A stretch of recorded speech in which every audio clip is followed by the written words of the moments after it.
अस्सलाम वालेकुम एवरीवन, कैसे हैं आप सब। आई होप कि बिल्कुल ठीक होंगे। मैं भी बिल्कुल ठीक हूँ अल्हम्दुलिल्लाह।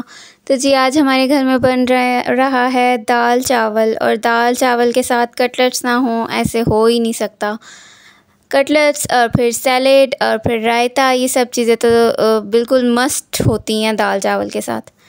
अच्छा, आप लोगों को मुझे पता नहीं, आप लोग मुझे कमेंट सेक्शन में बताना, बट मुझे जो है वो अपने घर की कुकिंग में दाल चावल भी बहुत ज़्यादा पसंद है। मतलब अपने घर की कुकिंग में मुझे सब चीज़ें पसंद है। बाहर मैं जो है वो कम ही मुझे किसी के घर की कुकिंग पसंद आती है, लेकिन अपने घर की जो कुकिंग होती है वो मुझे बहुत ज़्यादा पसंद है। तो आई थिंक सबको ही अपने घर की कुकिंग जो है वो पसंद होती होगी, क्योंकि हालांकि जैसा भी खाना बना हुआ हो, बट अल्हम्दुलिल्लाह अल्हम्दुलिल्लाह हमारे घर में जो भी आके खाना खाता है वो तारीफ़ ही करके जाता है। बहरहाल यहाँ पे हम अपना काम स्टार्ट कर चुके हुए हैं। आलू मैंने बॉईल कर लिए थे और अब मैं इनको पील ऑफ कर रही हूँ। पील करने के बाद मैंने इनको जो है वो मैशर से मैश कर लिया था। ये वाला मैशर है तो अच्छा, बट इसके लिए ज़रूरी है कि आलू आपके बिल्कुल सॉफ्ट हों। मतलब ज़ोर बहुत ज़्यादा लेता है ये, इतना ज़ोर लगा लगा के इसको ऊपर से देखा होगा आपने कि मैं इसको प्रेस कर रही हूँ और फिर वो जाके वो मैश हो रही हैं। बट इसके अलावा भी फिर भी आपकी वो जो मोटी मोटी से चंक्स होते हैं ना आलू के, वो बीच में ही रह जाते हैं, तो वो जब तक आप हाथ से नहीं करो तो वो होते नहीं हैं। बस फिर उसके बाद मैंने इसके अंदर सारे स्पाइसेस डाले, नमक मिर्च धनिया, और क्या डाला था, चाट मसाला और अनारदाना और अजवाइन ज़ीरा, सब कुछ डाल के जो है वो मैंने इसकी मिक्सिंग कर ली थी अच्छे से। हाथों पे मैंने ग्लव्स पहन लिए थे, क्योंकि उसके बाद जो है वो हाथों पे मिर्च लगती है। अगर आप ग्लव्स ना पहनो तो हाथ पे मिर्च भी लगती है। और फिर उसके अलावा भी वैसे तो हैंड्स अच्छे तरीके से वॉश करके ही बंदा काम शुरू करता है, लेकिन फिर भी अगर ग्लव पहन लो ना तो आपको एक सेटिस्फेक्शन हो जाती है। तो बस फिर मैंने उसके बाद जो है वो ग्लव्स पहन के और सारा इसको अच्छी तरह से गांध दिया था, क्योंकि कटलेट्स के अंदर अगर कोई आलू का चंक रह जाए तो फिर वो मुंह में आए या उसके कटलेट्स के ऊपर भी आए तो वो अच्छा नहीं लगता। तो बस इसलिए मैंने इसको अच्छी तरह से गूंद दिया था। और फिर उसके बाद जो है वो मैंने इसको बैटर को कंप्लीट करके और अम्मी को दे दिया था। उन्होंने मुझे कटलेट्स बना के दे दिए थे और फिर उसके बाद मैंने इनको फ्राई कर लिया था। और अम्मी जी को जो हैं वो बड़े बड़े साइज़ के कबाब पसंद हैं, कटलेट्स हों कबाब हों, वो बड़े साइज़ के उनको पसंद हैं, तो बस उन्होंने उसी साइज़ के बनाए थे।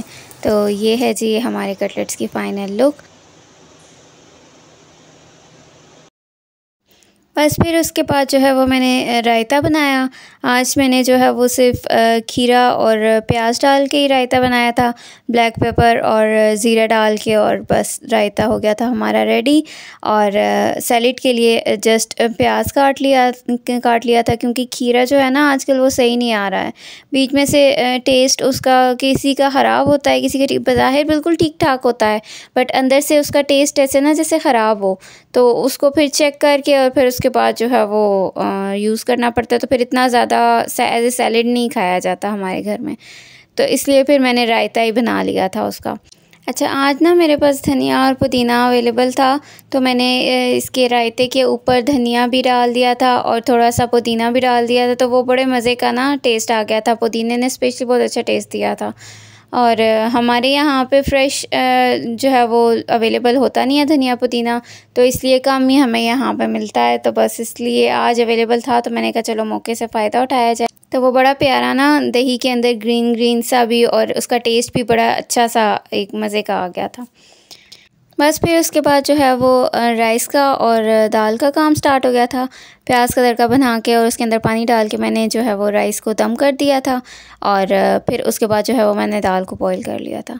वैसे तो ये बेसिक से काम है सारे, लेकिन सबको ही आते हैं, लेकिन जो बिगिनर्स होते हैं उनकी थोड़ी सी हेल्प हो जाती है, क्योंकि जब आप न्यू लर्नर होते हो तो आप इसी तरह से जगह जगह से रेसिपीज़ लेके और वीडियोस को देख देख के जो है वो नई नई चीज़ों को अडेप्ट करने की कोशिश करते हैं, नए नए आइडियाज़ आते हैं आपके पास। तो बस ये बेसिक सी हेल्प होती है जो किसी ना किसी की हो जाती है, और इसके बदले में आपको जो है वो अजर मिल जाता है। बस यही मेरा तो मानना यही है। बस जी यहाँ पे फिर हमारा काम होने वाला था डन, और इसके बाद हमने लगाया दाल को तड़का। और तड़का जो है वो हम जिंजर गार्लिक दोनों का लगाते हैं। पहले सिर्फ जो है वो हम गार्लिक का लगाते थे, अब जिंजर भी डाल देते हैं कि वो अच्छी होती है। पहले भी पता था अच्छी होती है, बट पहले हमें जो है वो यही होता था कि टेस्ट आ जाएगा या कुछ, बट भाई कहते हैं कि ये अच्छी होती है, खाया करो, इसलिए हम अब दोनों चीज़ें डाल देते हैं। तो बस फिर हमने जल्दी से दाल को तड़का लगाया और एंड पे जो है वो ये हमारी रह गई थी ग्रीन चिली सॉस। तो मैंने थोड़े से बस दही में लेके, क्योंकि ज़्यादा इतनी कोई खाई जाती नहीं है, तो मैंने थोड़े से दही में डाल के जो है वो इसको मिक्स कर लिया था। और बस फिर हम खाना लेके थे बाय डाइनिंग टेबल पे। तो चलें जी, अब अपनी बनाते हैं प्लेट।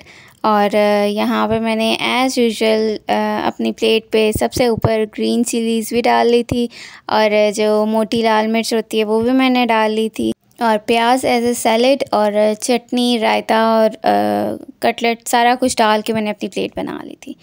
तो चलें जी, आज की वीडियो करते हैं यहाँ पे एंड, और नेक्स्ट वीडियो तक के लिए मुझे दुआ में याद रखिएगा। आप अपना ख्याल रखिएगा। अल्लाह हाफिज़।